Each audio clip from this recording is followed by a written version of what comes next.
Everyone, I welcome you all to our channel. तो आज हम 8 मई 2020 के जो एडिटोरियल एनालिसिस है वो डिस्कस करेंगे। और दैनिक जागरण के पीडीएफ नहीं मिल पा रही है तो इस वजह से मैं डिस्कस नहीं कर पाती हूँ। इसके अलावा 6th और 7th मई को भी काफ़ी अच्छे एडिटोरियल्स थे, तो वो टाइमली पीडीएफ ना मिलने के कारण मैंने नहीं डिस्कस किए। लेकिन आज भी काफ़ी सारी इंपॉर्टेंट न्यूज़ है जो हर व्यक्ति को सुनना चाहिए, ठीक है। और विशाखापट्टनम गैस लीक के बारे में देखेंगे, मैप से मैं समझाऊंगी। इसके अलावा ट्राइबल रिपोर्ट्स है, स्ट्रिंजेंसी इंडेक्स है, सॉलिडेरिटी जो प्रोग्राम है किस चीज़ से रिलेटेड है। मेनली ये वैसे WHO का प्रोग्राम है, ठीक है, जो क्लिनिकल ट्रायल के लिए है, ठीक है, तो ये पता होना चाहिए। इसके अलावा अगर हम एडिटोरियल्स की बात करें तो एडिटोरियल्स में देख लेते हैं क्या क्या है। तो सबसे पहला है अ टर्निंग पॉइंट, ठीक है। जो टर्निंग पॉइंट है ये जो जम्मू कश्मीर में मिलिटेंट है रियाज अहमद नाइको, तो उसकी डेथ से रिलेटेड है। दूसरा वर्कर्स चॉइस, माइग्रेंट्स वर्कर से रिलेटेड है। थर्ड है रिटर्न टू द फील्ड, ठीक है, तो ये जो जर्मनी में जो फुटबॉल स्टार्ट होने वाला है गेम, तो उससे रिलेटेड है। नेक्स्ट है द फ्यूचर ऑफ जस्टिस, तो ये जस्टिस डिलीवरी सिस्टम से रिलेटेड है। तो देखते हैं सबसे पहली न्यूज़। ये मुंबई एडिशन है, ठीक है, दिल्ली एडिशन नहीं मिल पाया था, तो देख लेते हैं। 10 dead in gas leak at Vizag LG factory. और आपने देखा होगा बहुत ही मतलब इमेज ऐसी ऐसी आई थी कि जो देखी भी नहीं जा रही है ना। तो 10 डेड तो ये वैसे हैं ऊपरी तौर पर अभी कितने लोग, क्योंकि जो जहाँ था वो वहीं पे उसकी मृत्यु हो गई है ना, क्योंकि leak not plussed at 2000 people and 5 kilometre radius affected. कहीं कहीं पे 5000 लोग अफेक्टेड लिखा हुआ है, कहीं पे 2000 लिखा हुआ है, ठीक है, और कहीं पे 3 किलोमीटर रेडियस भी लिखा हुआ है। तो 5 किलोमीटर रेडियस की ये जो गैस थी वो लीक हुई और 200 लोग मतलब अभी जो मैंने बहुत सारे सोर्सेज से न्यूज़ पढ़ी थी तो कहीं पे ये बोला है कि 900 to 1000 लोग जो हैं अभी तक हॉस्पिटल में हैं। इनमें से 5000 बीमार हैं और 10 से 11 जो हैं सरकारी तौर पर जो आंकड़े दिए गए हैं वो 11 हैं, ठीक है। इसके अलावा कहाँ पर ये हुआ है इंसिडेंट, तो वो हम देख लेते हैं मैप के थ्रू। तो हम देख लेते हैं इंडिया, ठीक है, इंडिया में ये आंध्र प्रदेश, ओके, आंध्र प्रदेश में कोस्टल सिटी है विशाखापट्टनम, ठीक है, ये आपको दिख रही होगी कोस्टल सिटी विशाखापट्टनम। अब विशाखापट्टनम में जो LG पॉलीमर फैक्ट्री है तो उसकी लोकेशन भी मैं आपको दिखा देती हूँ।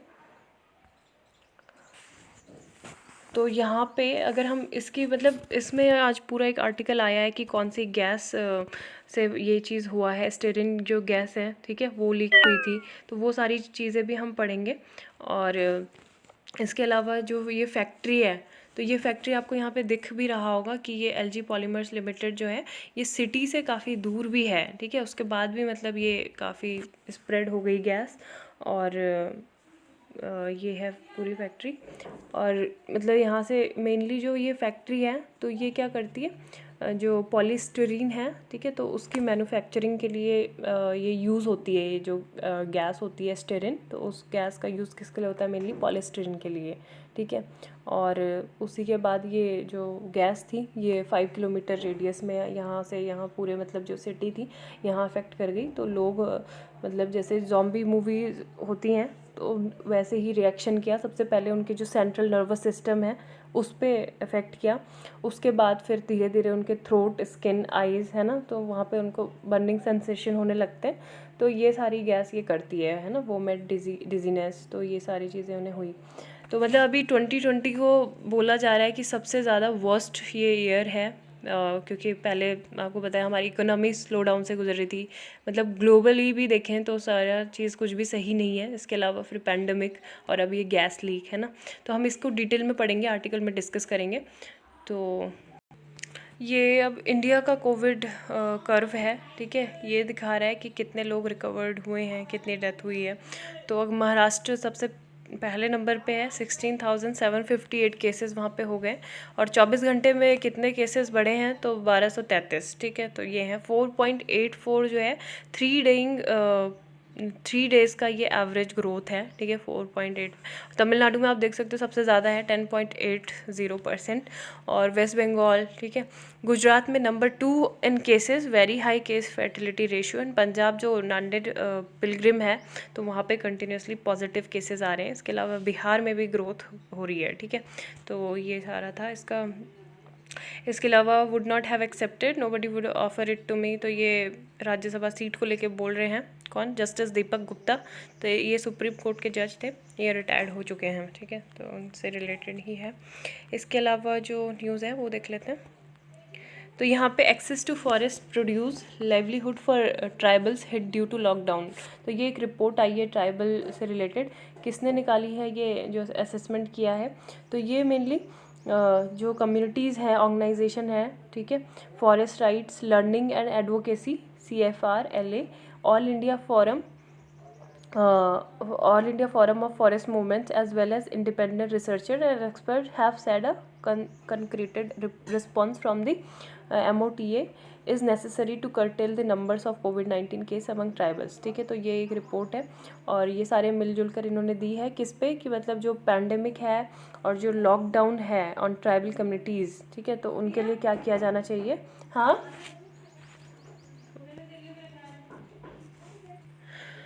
हाँ, तो ये कोविड-19 response schemes specially for tribal, मतलब मेनली ये ट्राइबल्स पीपल के लिए बनी है कि उनके बीच में जागरूकता अभियान चलाया जाए, जो टेस्टिंग है ना ट्राइबल एरियाज़ में, वो बढ़ाई जाए।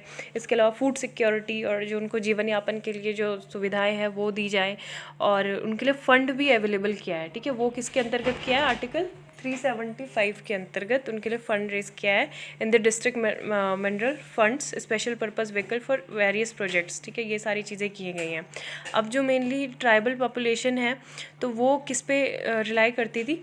जो NTFM होता है, मतलब वो क्या होता है?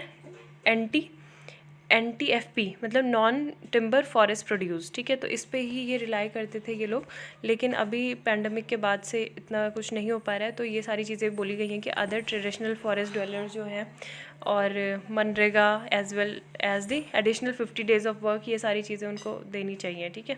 तो इसमें यही था। इसके अलावा एक कोलम ट्राइब का भी नाम यहाँ पे आया है। कोलम ट्राइबल जो है कहाँ के? किनवाट तालुका ऑफ नांदेड़ डिस्ट्रिक्ट, ठीक है। तो ये भी इंपॉर्टेंट चीज़ थी। नेक्स्ट जो न्यूज़ है वो देख लेते हैं। 4 hospital clear to join WHO solidarity trial, more to follow. तो ये जो सॉलिडेरिटी ट्रायल है ये मेनली क्या है? क्लिनिकल ट्रायल है WHO के द्वारा। तो इसमें जो कोविड-19 ट्रीटमेंट सेंटर्स हैं, ठीक है, जोधपुर, अहमदाबाद, चेन्नई और भोपाल, तो इनको जो है रेगुलेटरी अप्रूवल्स मिल गए हैं। तो अब ये क्या कर सकते हैं? क्लिनिकल ट्रायल कर सकते हैं कोविड-19 को लेके, ठीक है। अभी आपको पता है कि कुछ जो मेडिसिन है उनका यूज़ हो रहा है कोविड-19 के ट्रीटमेंट को लेकर, जैसे कि रेमडेसिविर है, ठीक है, लोपिनावीर, रिटनोवीर और हाइड्रोक्सीक्लोरोक्विन, ठीक है। तो ये हमारे इंडिया में ये भी पता होना चाहिए आपको कि रेमडेसिविर का यूज़ नहीं हो रहा है, ठीक है। रेमडेसिविर का यूज़ इसलिए नहीं हो रहा है क्योंकि यहाँ पे डॉक्टर्स ने बोला कि इसके बहुत ज़्यादा साइड इफ़ेक्ट्स होते हैं, और हम लोग अभी जो है लोपिनावीर और रिटनोवीर और हाइड्रोक्सीक्लोरोक्विन का ही यूज़ करेंगे। तो हमें एज अ डोनेशन WHO ने ये दी भी है, ठीक है। तो ये इम्पॉर्टेंट था जानना। इसके अलावा solidarity trials aims to rapidly discover whether any of the drugs slow disease progression और इम्प्रूव सर्वाइवल, ठीक है। तो ये जो ट्रायल है ये हमें बताएगा कि मतलब कितनी तेज़ी से या फिर कितना प्रभाव उस ड्रग का पड़ रहा है इस डिज़ीज़ को कम करने में। तो ये सारी चीज़ें। इसके अलावा जो रेमडेसिविर की अगर हम बात करें तो ये मैन्युफैक्चर्ड की गई है Gilead in the US and interferon beta 1A have been donated by WHO। हमें मतलब ट्रायल के लिए ही दी गई है ये केवल। इबोला की वैक्सीन थी मेनली, जब इबोला स्प्रेड हुआ था तो उसके बाद रेमडेसिविर बनी थी। उसके बाद जब मर्स और सार्स आउटब्रेक हुआ था तब भी इसका यूज़ हुआ था, ठीक है। तो ये US बेस्ड बायोटेक कंपनी है, तो इन्होंने 2014 में बनाई थी मेनली किसको ट्रीट करने के लिए? इबोला को। इसके अलावा जो ICMR है तो उन्होंने हाइड्रोक्सीक्लोरोक्विन को एज अ प्रोफिलैक्सिस मतलब जी प्रिवेंटिव ट्रीटमेंट के लिए उसको हेल्थ केयर वर्कर्स के लिए और those taking care of covid patients at home उनके लिए ही इसको अप्रूवल दिया है, ठीक है। इसके अलावा अगर हम चाइना और फ्रांस की बात करें तो वहाँ पे कुछ स्टडीज़ हुई थी, तो उन्होंने ये इंडिकेशन दिया था कि जो क्लोरोक्विन है, क्लोरोक्विन फॉस्फेट, ठीक है, तो वो भी क्या करती है, जो निमोनिया होता है कॉज्ड बाय कोविड-19, तो उसके लिए ये सही होती है, बेनिफिट रहती हैं, बेनिफिट देती हैं, लेकिन अभी उसका भी कंफर्मेशन नहीं हुआ है, ठीक है। तो ये न्यूज़ थी। इसके अलावा यहाँ पे वही चीज़ बताई गई है कि like scene was like out of a zombie movie that people walked out of a homes and just collapsed on the road and they gasped for air and फ्रोटेंट और एट द माउथ, ठीक है। तो ये तो चीज़ मतलब हम humans की बता रहे हैं, लेकिन इससे जो एनिमल्स हैं, बर्ड्स हैं, ठीक है, उन सब वो सब भी अफेक्टेड हुए हैं। जो पुलिसमैन थे, चिल्ड्रन थे, वो सारे भी कोलैप्स्ड हो गए, ठीक है। तो ये है। जो नेक्स्ट है, the gas that leaked what styrene is for and how it behaves. तो यहाँ पे पूरे सिमिलरिटीज़ दी हुई हैं। What is styrene? तो स्टेरिन क्या है? Is an organic compound with the formula C8H8, ठीक है। ये आपको फार्मूला भी यहाँ पे दिख रहा है, C8H8। Its molecular structure as pictured, it is a derivative of benzene C6H6। It is stored in factories as a liquid but evaporate easily. तो ये फैक्ट्रीज में एज अ लिक्विड में रखी जाती है, लेकिन ये बहुत जल्दी इवेपोरेट हो जाती है, और इसका जो टेम्परेचर है इसको रखने के लिए, तो वो 20 डिग्री सेंटीग्रेड होना चाहिए, ठीक है। अब what is styrene used for? ये मेनली जो यूज़ की जाती है रॉ मटेरियल के लिए फॉर सिंथेसिस ऑफ पॉलिस्टरीन, ठीक है।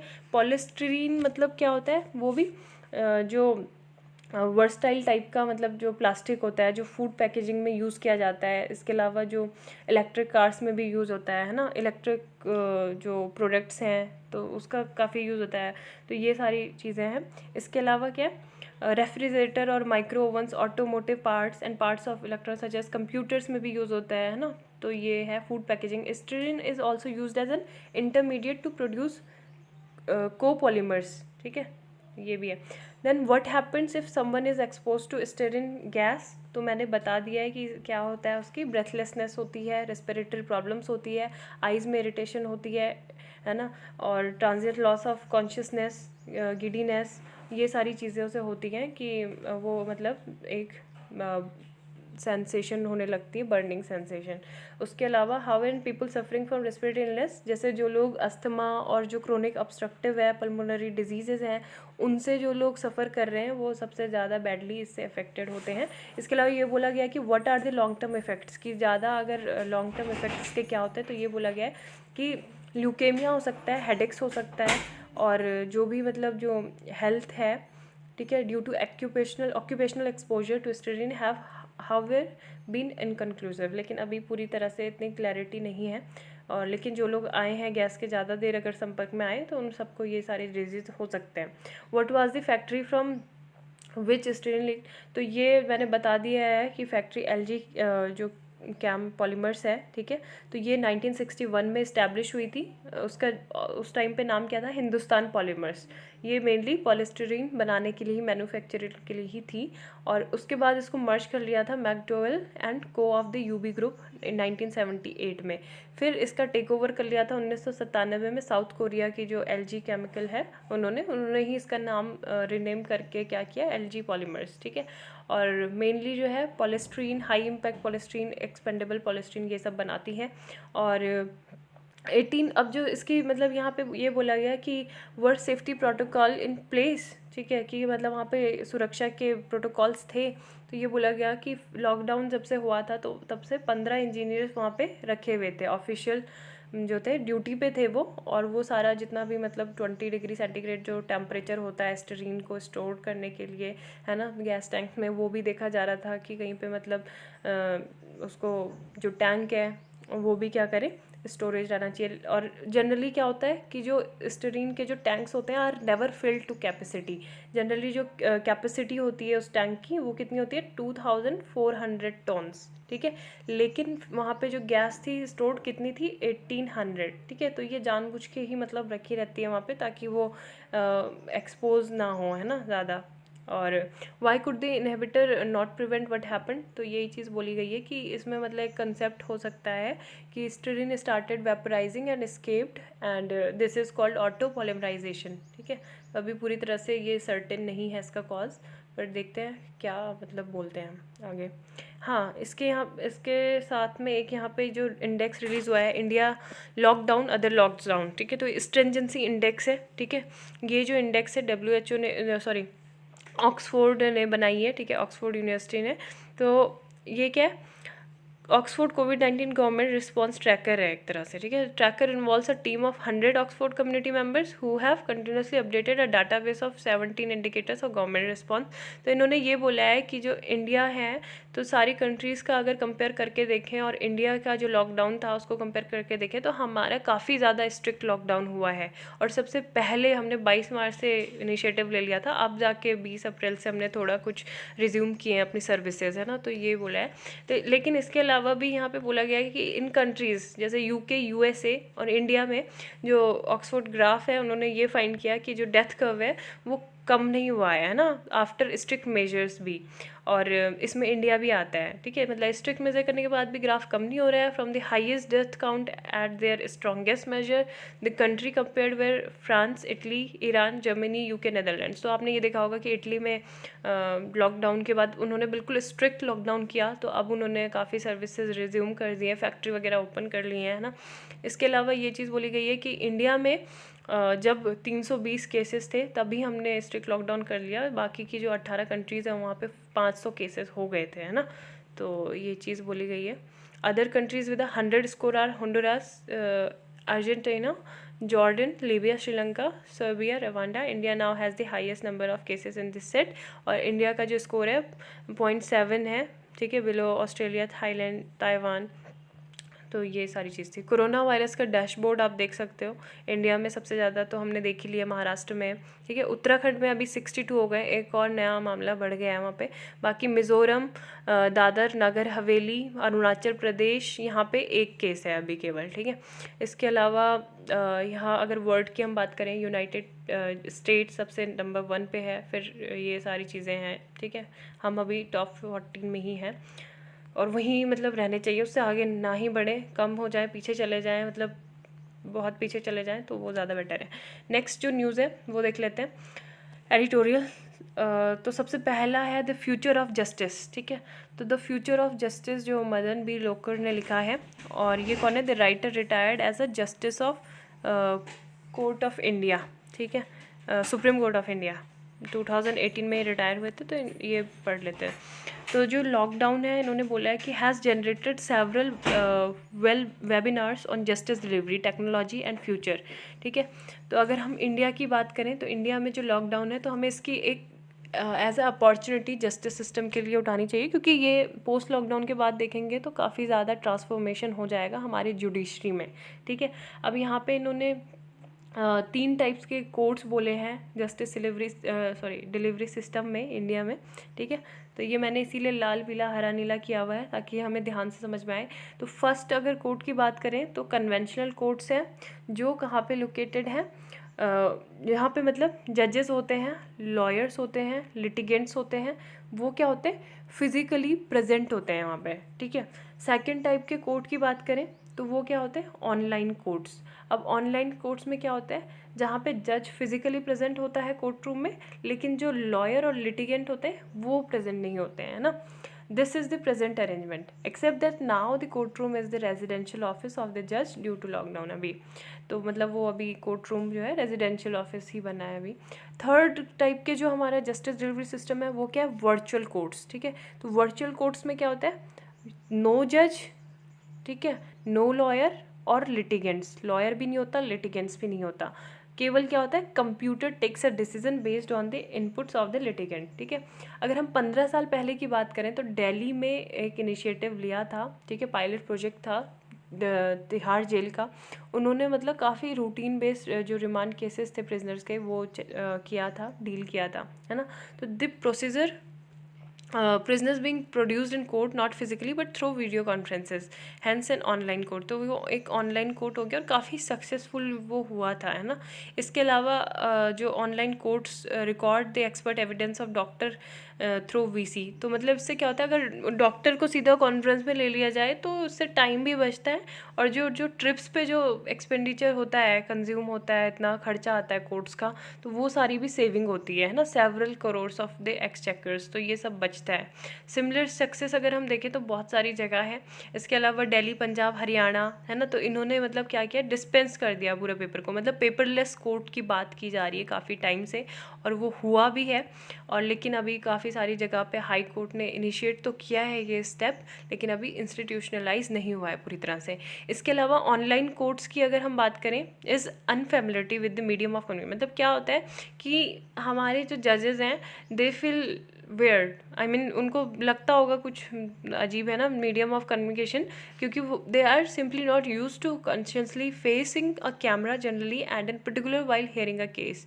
इसके अलावा आपने देखा होगा जब लॉयर भी अपनी हेयरिंग वगैरह करते हैं तो वो इधर से उधर घूमते रहते हैं ना, दूसरी साइड, तो वो भी अभी डिफ़िकल्टी फेस कर रहे होंगे कि कंफर्टेबली अभी एक जगह पे बैठ के और उनको आर्ग्यूमेंट करना है। तो body language, facial expressions and the tone and tenor both of the judge and the lawyer make for important signal and clues which cannot be captured in VC, ठीक है, वीडियो कॉन्फ्रेंसिंग।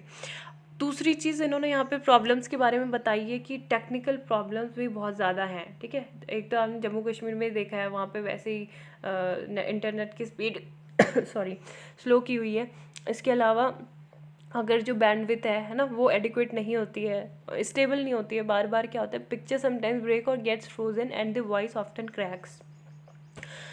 नेक्स्ट है relating to restoration of 4G in Jammu Kashmir, वही सारी चीज़ें हैं, ठीक है। Consultations और ऑल्सो अ प्रॉब्लम, ठीक है, कंसल्टेशंस नहीं हो पा रहा है, जबकि लॉयर्स क्या करते हैं, मेनली उनको कंसल्ट करना होता है अपने क्लाइंट को, है ना। इसके अलावा जो तीसरी चीज़ है, वो बार काउंसिल ने एक रिपोर्ट निकाली थी, उन्होंने बोला था कि जो 90% ऑफ द लॉयर्स, ठीक है, 90% of the lawyers are not computer literate और टेक सेवी, ठीक है। तो भले ही वो क्या हो, अपने लीगल प्रोफेशन में बिल्कुल वो एक्सपर्टाइज हो, लेकिन उनको क्या है, कंप्यूटर लिटरेचर उनको पूरी तरह से नहीं आता है, वो टेक सेवी नहीं है। तो इस वजह से अभी ये होगा कि मतलब जो भी स्मॉल लेवल पे जो उनको क्या करें, एजुकेट करें टेक्निकली, है ना। तो इसके अलावा अगर एक वर्चुअल कोर्ट की अगर बात करें तो ई कोर्ट्स प्रोजेक्ट हुआ था, a pilot virtual project launched in August 2018 में दिल्ली में, ठीक है। तो इसमें मतलब मेनली जो ट्रैफिक से रिलेटेड ऑफेंसेस थे उनको डील किया गया था, और काफ़ी ज़्यादा हेल्पफुल भी था कि जिसका चालान वगैरह कट रहा था तो वो गिल्टी है नहीं है, वो सारा ऑनलाइन अपडेट हो रहा था, ठीक है। गिल्टी है तो उसके बाद उसको आगे रेफ़र करके फिर वो जो जज था तो वो जल्दी से उसको सॉर्ट आउट करके वो भी ऑनलाइन अपडेट कर देते थे, तो काफ़ी ज़्यादा ही ये अच्छा था। इसके अलावा काफ़ी डेली फुटफॉल्स जो था कोर्ट्स में, जो बर्डन था वो भी रिड्यूस हुआ, है ना। थाउजेंड ऑफ मतलब जो केसेस थे वो ऑनलाइन ही रिजॉल्व हो जाते थे। इसके अलावा पोस्ट लॉकडाउन की अगर बात करें तो जस्टिस डिलीवरी जो है बहुत ज़्यादा सुधार उसमें देखे जाएंगे, और जो जज और लॉयर्स और लिटिगेंट्स हैं, है ना, उनको जो ये जो न्यू नॉर्मल है वो जल्दी से अडॉप्ट करना पड़ेगा। इसके अलावा यहाँ पे जो टर्निंग पॉइंट है इस आर्टिकल में, जो ये रियाज़ अहमद है, ठीक है, तो इसकी किलिंग से रिलेटेड है कि हिजबुल मुजाहिदीन कश्मीर ऑपरेशंस चीफ है ये था, ठीक है, after 2016 killing of Burhan Wani. तो अभी ये उसके बाद ये दूसरे मिलिटेंट की मौत हुई है, ठीक है। अब Naikoo was responsible for civilian killings including that of migrant labour, a fruit trader and a truck driver, ठीक है। उसके पहले उसने किडनैप भी किया था कुछ पुलिस वालों को, क्योंकि पुलिस वालों ने उसके फादर को गिरफ्तार कर लिया था, तो ये सारी चीज़ें थी। फिर इट वुड बी मिसप्लेस, लेकिन अभी हमें ऐसा नहीं सोचना चाहिए कि अगर ये मिलिटेंट हमने मार दिया है, ठीक है, तो इसके बाद वहाँ पे जो मिलिटेंसी है वैली में तो वो समाप्त हो जाएगी, ऐसा नहीं है। बल्कि हमें क्या करना चाहिए, जो परमानेंट सोल्यूशन है उसे खोजना चाहिए। और क्योंकि अभी रिसेंटली आपने देखा जो CRPF पे अटैक हुआ, जो हंडवारा विलेज पे वहाँ पे अटैक हुआ था, तो न्यू ग्रुप ने क्लेम किया था, ठीक है, द RF क्या है, द रेजिस्टेंट फ्रंट, ठीक है। तो ये सारी चीज़ें वर्कर्स चॉइसेस में